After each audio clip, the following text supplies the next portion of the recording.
नमस्कार, आदाब, मैं हुक्राम और आप देख रहे हैं हिंद वॉइस। बात करते हैं इजराइल और फिलिस्तीन के बीच जो जंग चल रही है उसका ताज़ा अपडेट आपके सामने लेकर आया हूं। दोपहर मैंने जो आपको अपडेट दिया था उसमें बताया था कि 8,000 से ज़्यादा लोगों की जान गाजा में जा चुकी है, जिसमें 5,000 से ज़्यादा बच्चे थे। और अब इन जान जाने की वजह से जो ताज़ा जानकारियाँ सामने आ रही हैं वो बहुत ही डरावने वाली हैं। लोग निराश हो चुके हैं, परेशान हो चुके हैं, हताश हो चुके हैं। दुआएं पे दुआएं मांगी जा रही है, लेकिन इसके साथ वहां पर भुखमरी भगदड़ी सब कुछ हो रहा है। और इसके चलते वहां पर जो संयुक्त राष्ट्र के ऑफिस थे उन पर लूटमार शुरू हो चुकी है। लोग खाने के लिए बिलबिला रहे थे, करते क्या, आटे की लूट हो रही है, ज़रूरत के जो सामान हैं उनकी लूट होनी शुरू हो चुकी है। गोदामों पर अब स्थानीय जनता जो है हमले कर रही है, क्योंकि कहीं से कोई सामान नहीं पहुंच पा रहा है। कारण है उसका इजराइल की सेना। वो बीच बीच में बाधाएं डाल रहे हैं, जो भी मदद पहुंच रही है उन्हें पहुंचने नहीं दिया जा रहा। तो लोग परेशान हो चुके हैं। तो उन्होंने यूएनओ के जो वहां पर गोदाम बने हुए थे सहायता के लिए, उनको तोड़ना फोड़ना शुरू कर दिया है और खुद ही लूटना शुरू कर दिया है। अब वहां पर हालात ज्यादा खराब हो चुके हैं, आप लोग समझ ही सकते हैं। 8,000 से ज्यादा की जान का आंकड़ा ऑफिशियली तौर पर फिलिस्तीन के एक मंत्रालय ने दिया था। उसके बाद हलचल मच गई है पूरी तरह से। दूसरी तरफ वेस्ट बैंक में भी खूनी खेल शुरू हो चुका है।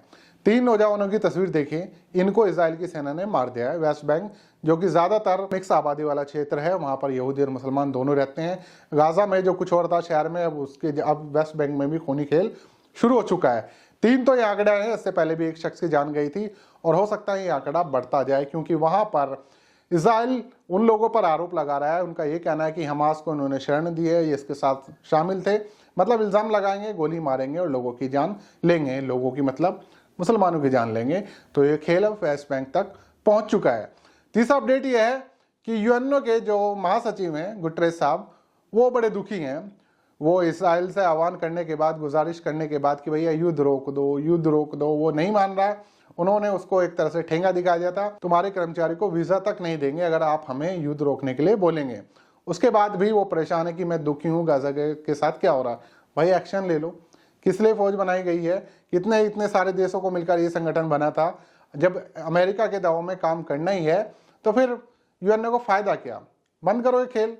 लोगों की जान पे जान जा रही है, इजराइल जान ले रहा है और ये सिर्फ निंदा करने के अलावा कुछ नहीं कर पा रहे हैं। तीसरा अपडेट इसमें यह है कि तुर्की के राष्ट्रपति अर्दोगान साहब ने कह दिया कि हम तैयारी कर रहे हैं, बहुत बड़ी तैयारी कर रहे हैं। भाई वो तैयारी पता नहीं पिछले 7 अक्टूबर से अब तक कौन सी तैयारी हो रही है, समझ ही नहीं आ रहा है कि लोगों की तकरीबन 10,000 लोगों की जान जा चुकी है, ये अभी तक तैयारी कर रहे हैं और कह रहे हैं रोज एक नया भाषण आता है कि हम उनके खिलाफ एक्शन लेंगे।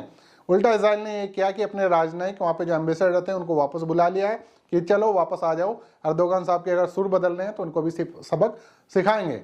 वैसे अर्दोगान साहब ने पहले पार्लियामेंट में बोला कि हम जो है अपने संबंध इजराइल से खत्म कर रहे हैं। आज फिर एक नया भाषण आ गया कि हम लोग तैयारी कर रहे हैं। हम किस चीज की तैयारी कर रहे हैं समझ नहीं आता। अगला अपडेट यह है कि ईरान पर जो दबाव डाल रहा था अमेरिका, ईरान ने साफ तौर पर मना कर दिया कि भैया हम तुम्हारा दबाव नहीं मानेंगे।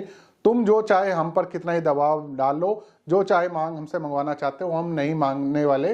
वो समर्थन जारी रखेंगे हमास का, यानी कि हमास का समर्थन उन्हें देना है तो वो देकर रहेंगे। फिलिस्तीन का समर्थन कर रहे हैं, लेकिन फिलिस्तीन के लोगों की हालत जो है, गाजा शहर वालों की हालत जो है वो बहुत ज़्यादा ख़राब हो चुकी है। हालात बद से बदतर हैं और इजराइल रुक नहीं रहा है। उसे लग रहा है कि वो अब बिल्कुल आर पार करने के मूड में है। शायद गाजा को मिटाकर ही छोड़ेगा, ये उसने सोच रखा है। मदद जो इस्लामिक देश है ये सिर्फ बातें कब तक बनाएंगे, क्या आखिरी बच्चे तक वो ख़त्म कर देगा तब जाकर कुछ करेंगे या नहीं करेंगे, ये तो साफ तौर पर दिख ही रहा है। बाकी मैं इन 3 शख्स के नाम बता देता हूँ जिन्हें इजराइल सेना ने वेस्ट बैंक में मारा है। एक इसमें 25 साल के नईम महमूद फरान है, दूसरे इसमें रम्मा जलाल और तीसरे हैं नासिर।